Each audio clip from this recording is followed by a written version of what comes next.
Good afternoon. This is Physics 2211, and this is our first lab, constant velocity. So the purpose of this lab and this experiment is to analyze the motion of an object in two dimensions, moving in a straight line at constant velocity.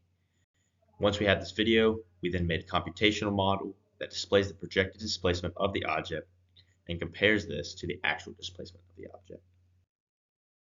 So the fundamental idea of this lab came to Newton's first law, which states that an object in motion will stay in motion until acted upon by another force. Since our object is supposed to be moving at a constant velocity, that means that we are assuming that no other forces are acting upon it. For our procedure, we started by recording a marker and rolling it on a table along a meter stick as a reference point. In this scenario, the marker is the system and the meter stick and the table are the surroundings. Then, using the app tracker, we can collect data for position and time to record velocity. Analysis of markers motion.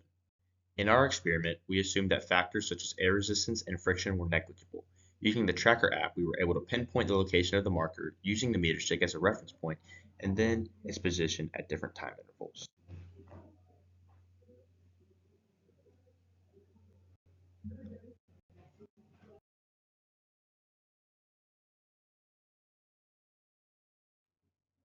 Our data.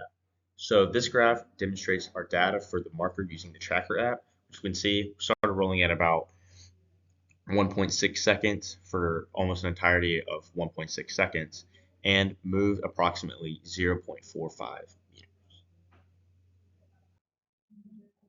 Then when it came down to our glow script, we coded a computational model to predict where our marker would be after the time it took for its displacement.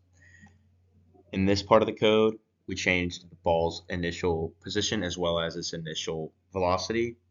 And then in this part of the code, we gave a position update formula based off of the velocity and time it took to get there. Once we put in that code and changed it and altered it the way we needed to, these are the graphs we got. The one on the left being our position time, and the one on our right being the velocity versus time. As you can see in the velocity versus time, we can see a constant velocity, meaning that there is no net force and no acceleration. However, when we look at our computational model versus our observed data, we can see the line that ends up having a higher displacement is our computational model versus our observed data, which is the line on the bottom. This suggests that some net force, such as friction, was present due to this difference. So our biggest sources of error and the reason that there's such a difference lies in the fact that we assumed that friction was negligible. Even at the end of our video, we can note that the marker came to rest, indicating that there was a force present due to Newton's first law as described earlier. The other error could come from assuming that the marker is a perfectly round cylinder and would roll as such. Grooves in the marker's cap change how it rolls, giving the marker an inconsistent velocity. What if, when we analyze our video data and tracker, how would our results change if we were to flip the axis?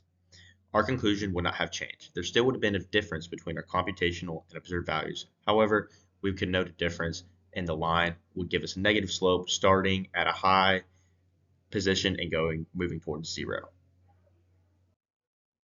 What does this mean? So our observations can be predicted well when we assume that the net force is zero. However, we saw this was inaccurate in our concluding observations. However, it is not possible for us to say how many forces are being added together to give a zero net force in our case observed. This is due to a numerous amount of forces possibly present in the system, such as air resistance, friction, how the marker is shaped, and fluid in the marker to assume that the marker can have a single center point of mass.